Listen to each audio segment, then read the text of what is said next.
Good morning everyone. मैं हूं आपकी बेबी डॉक्टर सुदीशी फ्रॉम हिमसिर्फ दिल्ली।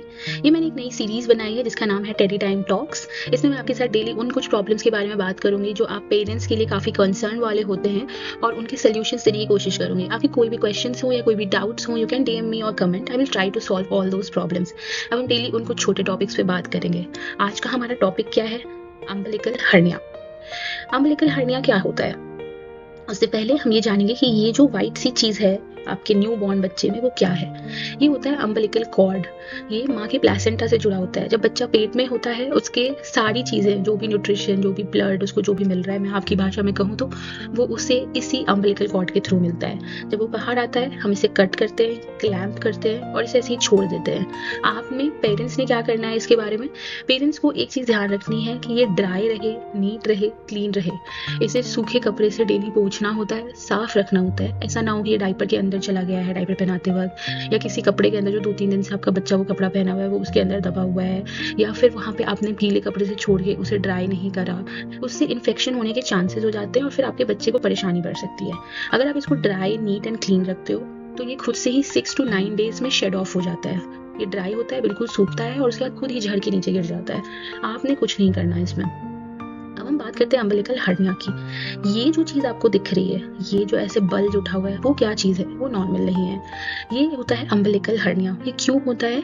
जब स्मॉल पार्ट इंटेस्टाइन का या किसी एब्डोमिनल टिश्यू का, ठीक है, ये बल्ज कर जाता है, एक अम्बिलिकल रिंग होती है उससे, तो ये अम्बिलिकल हर्निया दिखेगा आपको।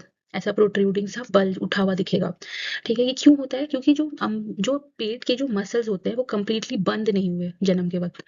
वो अगर जब कंप्लीटली बंद नहीं हुए तो ये बल्ज आ जाता है। क्यों? क्योंकि छोटा पार्ट ऑफ इंटेस्टाइन या कोई भी ऑर्गन का जो पार्ट होता है वो बाहर निकल सकता है, जिसकी वजह से ये बल्ज आ जाता है। ठीक है, जब भी आपका बेबी रोएगा या कुछ भी, रोया, कफ कर रहा है, ठीक है, तो ये प्रोमिनेंट हो सकता है, जिससे आप घबरा सकते हो कि अरे ये क्या हो रहा है, ये जो उठ जा रहा है और ज्यादा उठ जा रहा है।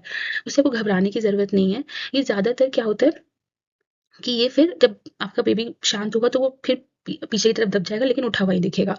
ये मेनली होता क्या है कि लो बर्थ वेट बेबी जिनका वजन 2.5 किलो से कम है, या जो समय से पहले पैदा हो गए हैं बच्चे, उनमें ज्यादातर देखा जाता है। पर कभी कभी ऐसा होता है कि बच्चे का वजन ठीक है, बच्चा समय पर पैदा हुआ है तो भी हो गया है, तो उस केस में भी आपको घबराने की कोई जरूरत नहीं है।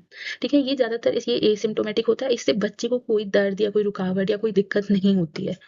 अब हमें इनका करना क्या है?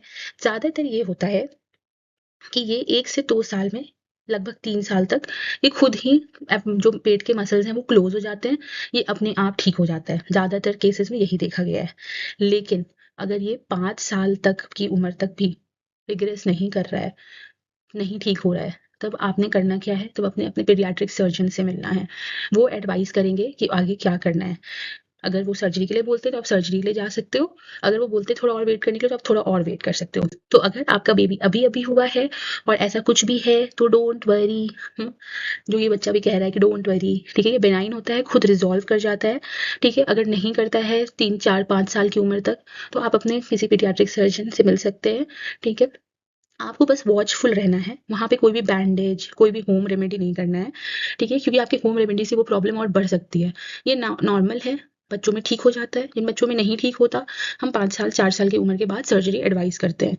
ठीक है, अगर हम सिंपल वर्ड्स में कहें तो आपको मैं ये अश्योर कर रही हूँ कि आपको कुछ समय वेट करना है, इसके लिए घबराना नहीं है।